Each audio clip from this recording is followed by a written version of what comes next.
Svaki čovjek voli, ništa drugo ne postoji. Kad voli manje boli i sve je lakše. Kad boli to što voli onda lomi čaše. Znam te i znaš me, svako je lomio, izgubio i dobio i suze prolio, patio. Moraš probat da bi shvatio, nemaš kupit tu školu, pare nisu toliko bitne ako si me pratio. Svaki čovjek jedan film, pogledao sam svoj pola drama, sad bi chill. Glavni lik je patio dosta, kako ne bi scenarij je Balkan bez nade i posla. Sad bi malo humora i smijeha za jebancije u boji. Dosadna je ova crno-bijela tehnika. Zovi producenta, fali šminka i perika. Ideja je super, a budžet tanak, jebi ga. Svaki čovjek je hotel, svaki put kada odeš, tuga natoči koktel na duplo dno. Svaki čovjek je bordel, mutne vrate te vode, amor me strijelo probode, idemo ponovo. Pozdrav od perspektive iz Novog Sada.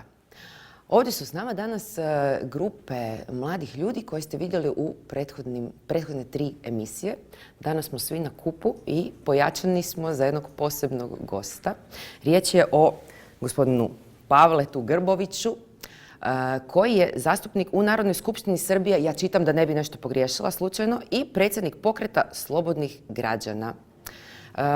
On je po dobi, mislim, od ovih svih političara što su nam bili u emisijama, on je po dobi najbliži ovim našim mladima koje smo ovdje pozvali.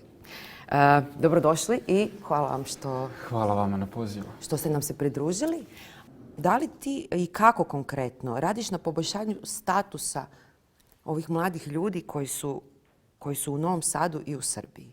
Što je to što ti radiš u svom političkom radu za mlade? Pa ja se trudim generalno da kreiram jednu povoljniju atmosferu u našem društvu, povoljniju atmosferu i na našoj političkoj sceni, ali ne samo na političkoj sceni, koje bi njima bila prijemčljivije i izazovnije da se uključe aktivno u neke društvene procese.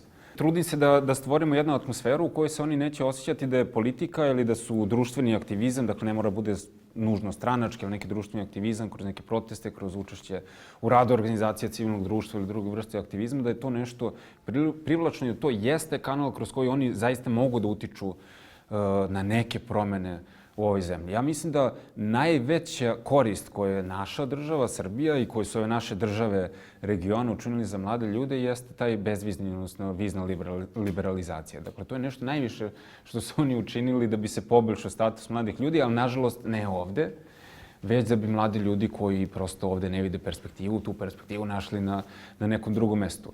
I mi sad dolazimo u jednu situaciju koja je onako prilično paradoksalna, a to je da se sve ove naše zemlje prazne i da mi postajemo biološki nezaustavljivo stare nacije. I da mi polako gubimo mogućnost da imamo taj ljudski potencijal, ljudski kapital koji će stvoriti neko kvalitetnije društvo. Ja mislim da mi nemamo još puno vremena. Dakle, mi nemamo više novih generacija za bacanje. Nakon ratnih godina, nakon ratnih decenija, nakon otvaranja granica ove zemlje, mi smo došli u situaciju da vi danas, recimo, imate za svakog novo zaposlenog, dakle za svaku mladu osobu koja prvi put postaje zaposlena, na svaku takvu mladu osobu dolaze gotovo 3 nova penzionera. To samo znači da takva država i takvo društvo može da funkcioniše još nekih 20, 30, 40 godina. Posle toga mi moramo podvučemo crtu i proglasimo neki bankrot ili nešto i da krećemo iz početka. Dakle, ja se trudim, ja ne mogu sad mlade ljude da razuverim, kažem, politika je baš super, uđite u politiku, bavite se, ako sam ne pokušam da dam neki primer. Ako sam ne pokušam da se ne ponašam i da ne budem kao oni ljudi koji su sistematski ogadili politiku i uopšte društveni aktivizam mladim ljudima. Ja mislim da je najuspešnija taktika koju vlast u Srbiji ima, a pretpostavljam da je tako u svim ovim našim zemljama, to je kontaminacija svakog javnog prostora. Dakle, svaki javni prostor se kontaminira bahatošću, primitivizmom, raznim nepočinstvima, nepotizmom, negativnom selekcijom. Uvek biraj onog goreg od sebe da te slučajno ne ugrozi, jer ako je bolji, sutra će možda doći na tvoje mesto, šta ćeš ti onda.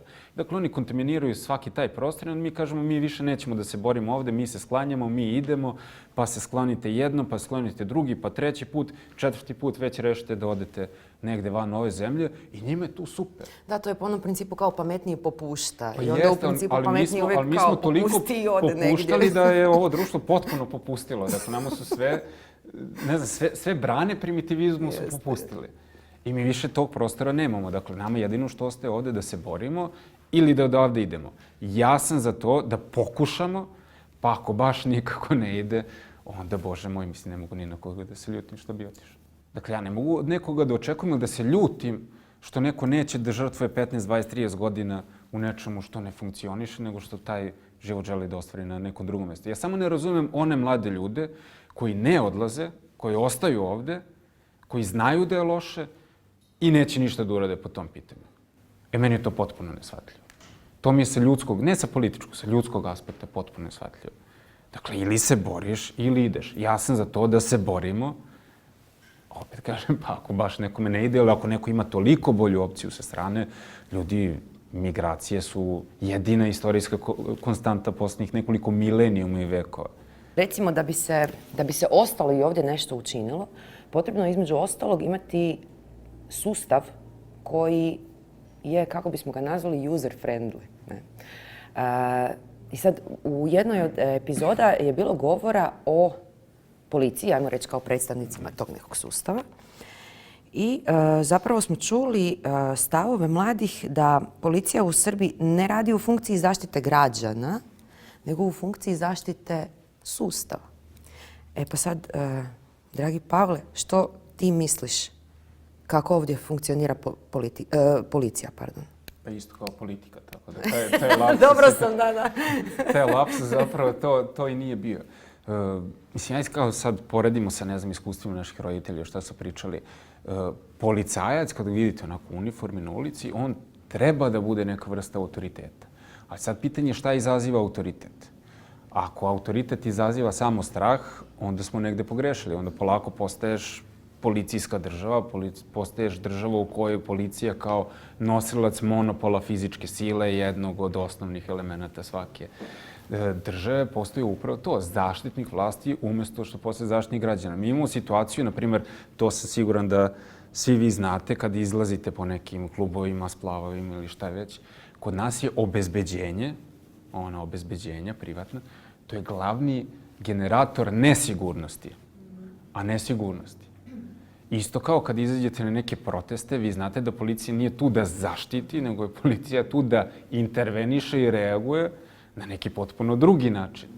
Dakle, da, to jeste, ali to zavisi kakvu državu vi hoćete. Ako hoćete da imate državu koja je okrenuta ka građanima, onda imate policiju koja ima neke druge vrste prioriteta, ima prioritet zaštite spokojstva i mira građana, a ne policiju koja je tu da štiti zgradu, vladu, političara, ovog onog. Naravno, moraju da rade i to, ali njihov posao se ne bazira samo na tome. Kao zemlja koja pretenduje postane član Evropske unije, mi smo zaboravili šta to znači. Mi smo krenuli da se ljutimo na Evropsku uniju što smo mi ovakvi kakvi jesmo. Sorry. Mi smo krenuli da se ljutimo sada na te ljude što oni nisu rešili neke stvari u Srbiji. Kažu, šta radi ta Evropska unija kad su ljudska prava, medijske slobode u Srbiji takve?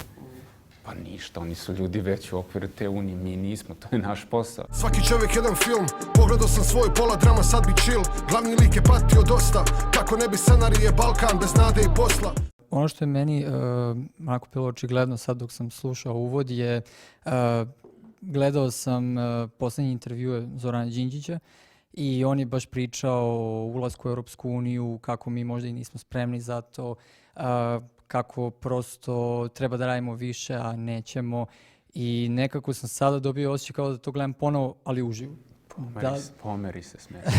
Da li to govori da se mi nismo uopšte pomerili nigde? Ako sam ja sad doživio isto to što je čovjek pričao i gledao pre 20 godina.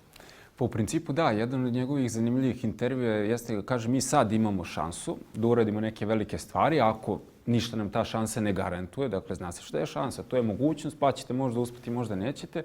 Ako je sada ne iskoristimo, onda ćemo za 10 godina doći u jednu paradoksalnu situaciju da će neki karikaturalni likovi da izlaze sa istom ovom pričom, s istim ovim obećanjima i tako dalje. Onda poredi, to je bilo 2002. godine krajem, 10 godina kasnije 2012. godina, gde radikali postaju naprednjaci i kaže, sad smo mi evropski. Dakle, jedno zaista onako tužno predskazanje. Da, 20 godina kasnije mi smo na istom mestu, imamo ozbiljan zamor u društvu I ja razumem ljude koji su se zamorali, zaista ako se za nešto zalažete 30 godina, to se ne ostvari, ljudski je da se umorite, ali ljudski jeste da svojim razočarenjem ne ukidate pravo na nadu nekim novim generacijama da će možda one otići korak dalje. Sinoć sam bio na jednoj tribini u Kragujevcu i sad se priča o nekom proruskom narativu, propagandi u Srbiji i tako dalje. Ja ne mislim da Srbi kao toliko iskreno vole Ruse. Mislim da je to više do neke antizapadnog narativa i propagande koji ovdje postoji.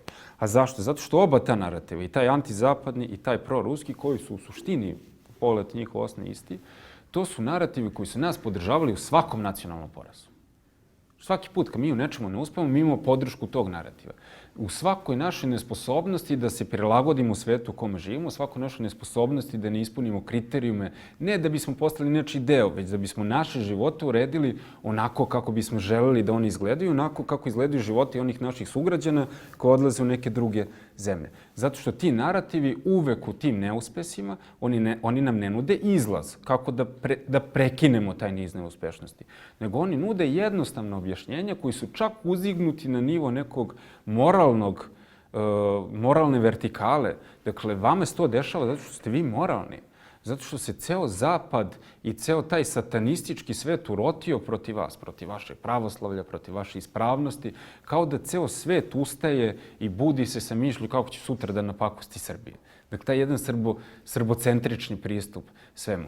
I zbog toga imamo toliko malo poverenja, i zbog poverenja ne u Evropsku uniju, nego poverenja da mi možemo tako nešto da uradimo, i zbog toga su naše društvene ambicije potpuno atrofirale. Mi postajemo jedna amorfna masa koja se moli da neko dođe i da od nje napravi nešto što je iole upotrebljivo.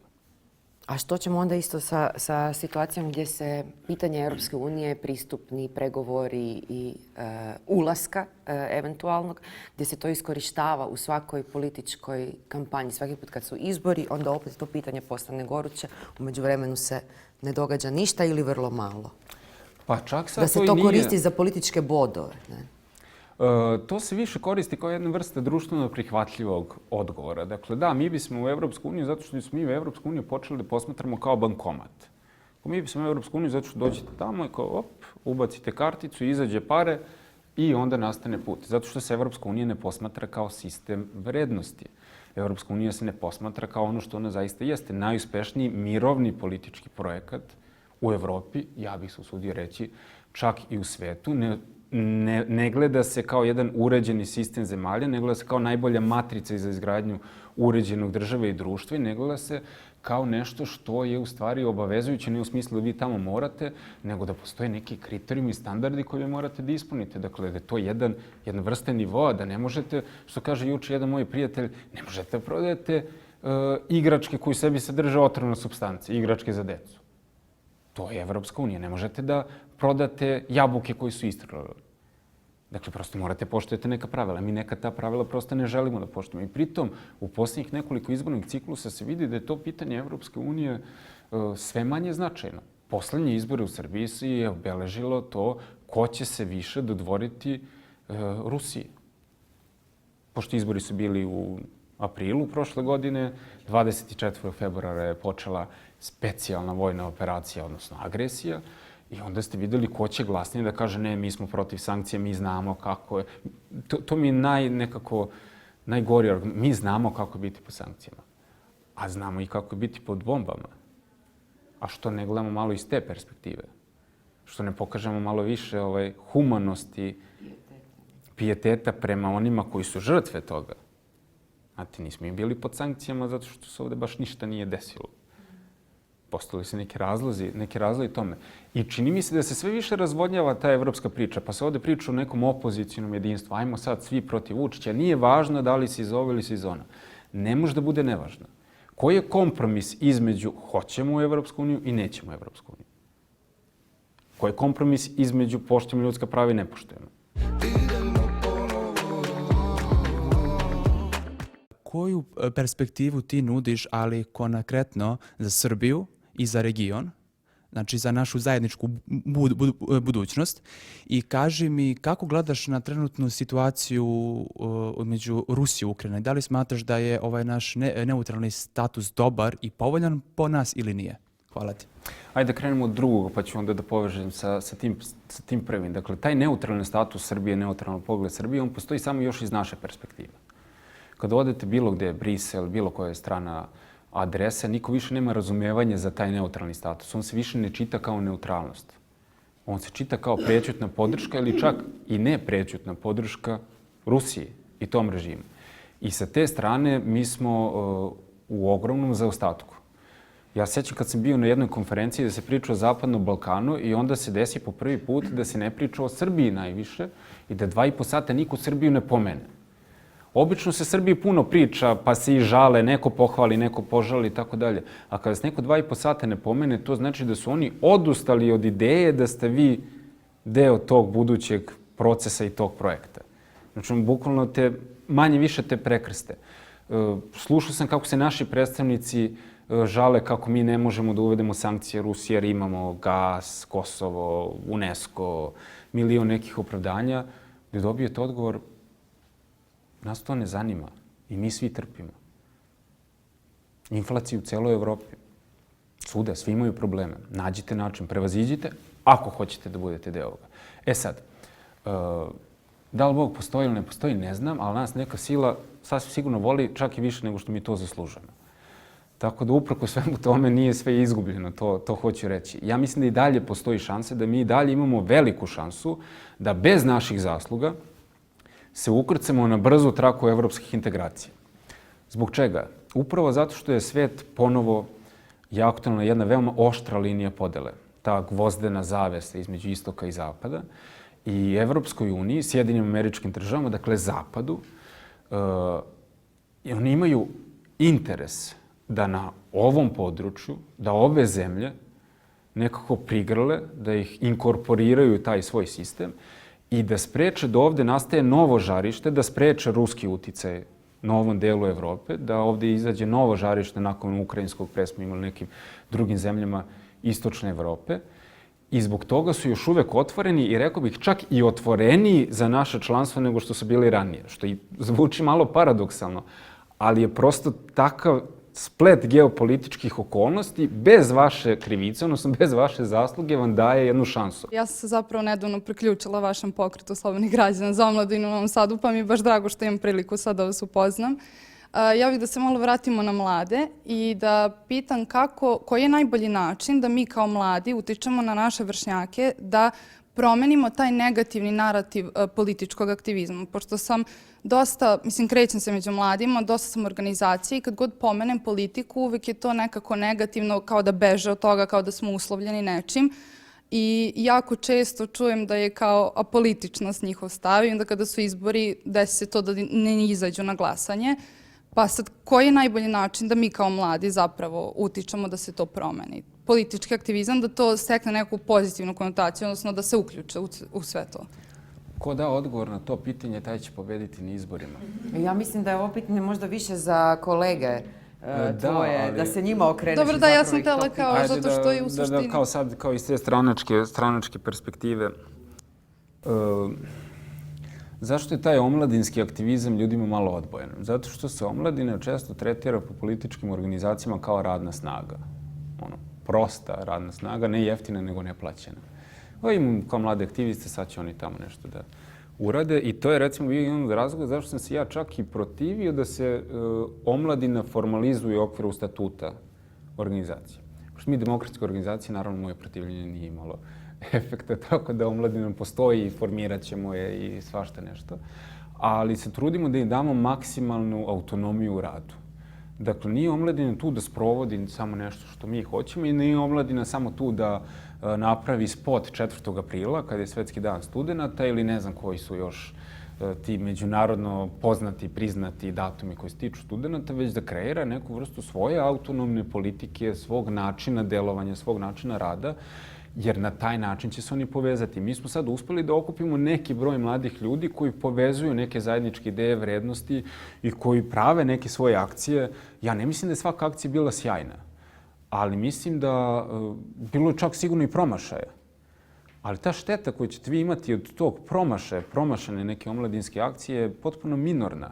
A šteta koju ćete imati od toga da sputavate nečiji aktivizam i nečiju ambiciju je dugoročna i ogromna. I onda se trudimo na taj način kao da im damo malo više prostora, da oni pokušaju da motivišu i druge neke mlade ljude. Da li smo svesni, odnosno mi ovde sa ove strane, sad smo se malo podelili na ovu i onu stranu, negde moram iz te perspektive da pričam, da li smo svesni da toj kontaminiranom javnom prostoru često pripadaju mladi. Jeli? Mladi su ti koji su više deo problema nego deo rešenja. I negde kako gledate na to? To je neka opšta slika i opšti utisak nas mladih, ako ćemo u globalu da pričamo. Na koji Samo način, da vidim Milice? Da li sam dobro razumeo? Da su mladi problem, mladi su lenji. Tako je, mladi generalno, komuniciranje mladih i ka mladima u javnom prostoru se vidi i ogleda kao deo problema. Mladi su obično, eto, konkretno to, deo problema, ne deo rešenja. Da li je činjenica da politički soj ne vidi mlade kao glasačko telo, ne vidi kao nešto prioritetno i koliko su, pošto svedočimo silnim parolama, mladi za našu decu i ovako i onako, koliko su mladi prioritet na skali od 1 do 10 prema vašem mišljenju, otprilike? To me zanima. Otprilike koliko pokažu fokus grupe. Ozbiljno ti kažem. Tako to generalno izgleda u politici. A zašto postoji takva vrsta komunikacije ka mladima? Pa zato što ne postoji spremnost na jednu vrstu introspekcije i autorefleksije, jer to kakvi su mladi danas je refleksija kakvi su neki stariji bili juče i kako su društvo napravili. Nisu mladi iznikli iz zemlje, niti pali sa neba. Oni su proizvod nekog sistema. Oni su deca nekih roditelja koji su išli u neke škole, a tamo su ih vaspitali neki ljudi, neki obrazovni sistem koji opet neko napravio. Pa je na njihovo socijalno formiranje uticala i neka javnost i neki kulturni, subkulturni obrazci i neki mediji koji su opet neke starije generacije napravile. I onda oni kad vide, kao pa ne sviđa nam se ovo što smo napravili, ali nismo to mi krivi. Nego su oni krivi što nisu izrasli u nešto bolje. Dakle, znaš, to je malo pokušaj bežanja od lične odgovornosti. Druga vrsta generalizacije, to je jedan od ozbiljnih problema. To je isto kao što postoji onaj stereotip, svi penzioneri glasaju za Vučića. I sad su nama penzioneri krivi. Prosto nije tačno. Isto kao što nisu svi mladi inertni, nisu svi mladi apolitični. Ima i ovakvih i onakvih. E sad, pitanje je kakvu selekciju želiš da praviš. Da li želiš da podstičeš i afirmišeš one koji su aktivni, ali ako hoćeš to da radiš, onda moraš da platiš cenu toga. To je ono što mi stalno zaboravljamo. Sve ima svoju cenu. Ako hoćeš da imaš mlade, aktivne ljude koji imaju svoj stav i svoje mišljenje, ti moraš da platiš cenu toga. Što znači da moraju da te nerviraju. Moraju da te nerviraju, moraju da ti postavljaju pitanja, moraju da se protive. Moraju da se protive. Inherentno mlado. To je Upravo inherentno to. mlado, da ne budu možeš ti buntovni. da očekuješ da mladi budu aktivni na način da budu aktivni samo u podršci tebi. A da ti ne postave pitanje i kaže, vidi, ja se možda tu ne slažem. Možda i nisu u pravu. To je ono što mi takođe mladim ljudima ne dajemo šansu da ne budu u pravu. Mi mladima ne dajemo ne dajemo šansu da nešto urade, mi im ne dajemo šansu da nešto pogreše. Ovde mlada osoba prvi put kad kaže nešto glupo, kao da se to nikome nikada nije desilo, dešava se svima nama, mi odmah predstavimo, nema od ovoga ništa. Znao sam ovaj će biti isti kao i svi ostali. Ovo nema pojma, kako ti? Znači, mi smo sistem u kom si ti mlad, zelen, nedorastao, svašta nešto neiskusan i onda samo jednog dana se probudiš kao stari istrošan. Evo, stičem utisak kroz konverzaciju da smo nekako super analitičari i mi svi sve to nekako objašnjavamo i taj problem i svesni smo ga i totalno smo ga analizirali, ali kada smo malo pomenuli taj jedan ljudski govor i taj ljudski jezik, ja bih sad vas pitala onako ko čoveka šta biste, evo, mi smo sada svi tu, mladi, perspektivni, ambiciozni da nešto uradimo, koji su to sad koraci po vama koje bi mi kao omladinci trebali da poduzmemo i šta je to kako mi sada treba iz ove prostorije da izađemo, sa kojom idejom, sa kojim ciljem i šta mi sada da radimo sa svim tim? Kako kaže, odlično pitanje. Ne, ali odlično i teško pitanje, zato što odmah u startu imam jednu vrstu ustezanja. Sad treba vas da pozovemo na neki politički aktivizam. To odmah deluje politikanski. Odmah deluje kao, evo, došao je neko da iskoristi sebe, da promoviše i ostalo. Dakle, ja samo mislim da morate da ostanete aktivni u onim formatima u kojima se vi osjećate najbolje. Da li je to studentski aktivizam, da li je to aktivizam kroz neke neformalne grupe, da li je to aktivizam kroz neke inicijative lokalne za odbranu, ne znam, odbranu vašeg parka ili bilo šta.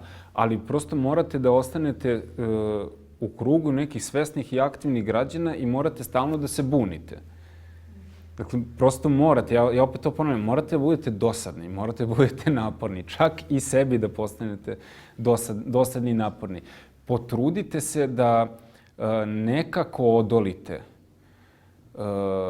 tom društveno prihvatljivom odgovoru da je sve loše i da su svi loši i pokušajte da nađete razloge zašto biste u nečemu učestvovali, a ne razloge zašto u nečemu ne biste učestvovali. Vi nikada nećete naći ni političku, ni bilo koju drugu organizaciju sa čim se svim stavovima slažete, sa čim se svim članovima slažete, svim nastupima. Pa ja se ne slažem ni sa svim članovima svoje organizacije. To je prosto tako. Dakle, ajde da pokušamo da nađemo razloge da budemo aktivni, ako već ostanemo. Ako ne ostajemo, onda je to druga stvar. Ne brinite, jednog dana kad dođemo, ako dođemo u situaciju da menjamo ovu državu, mi nemamo dovoljno ljudi koliko nam je potrebno da bismo to nešto radili. Dakle, u ovoj zemlji ima dovoljno mjesta za apsolutno svaku kvalitetnu osobu koju mi ovdje imamo. Dakle, čuvajte ljude, praštajte im greške ako su dobronamerne. Ja vam moram sad confession time, vrijeme za ispovjedi. Ovo mi je bila jedna od najzanimljivijih, u top 1. Top 1 bi mi ovo bila apsolutno najbolja perspektiva s kojom sam radila. Ja bih htjela da vi sami sebi zaplješćete i da nas dvoje imamo priliku vama zaplješati. Dakle, Nismo bili strašni. ovoliko inicijative, pametnih, znači ja tebe sad želim grliti poslije emisije, toliko pametnih observacija, pitanja, hrabrih pitanja. Svaka vam čast, ovo je bilo zaista predivno. Hvala mladom gospodinu, sad ćemo opet na vi otići, Grboviću što je izdvojio vrijeme i zapravo porazgovarao tu s nama. Hvala vama što ste bili dovoljno uporni i otvoreni i sudjelovali u ovoj perspektivi. Fakat predivno iskustvo. Za sve nas. Znala sam ja da Novi Sad neće podbaciti. To je činjenica uvijek bila. Molimo vas da nas posjetite na našem web portalu perspektiva.plus, na našim društvenim mrežama. Ima nas posvuda, googlajte, pronađite. Vidimo se za 7 dana u nekom drugom gradu. Toliko od Perspektive iz Novog Sada. Ćao.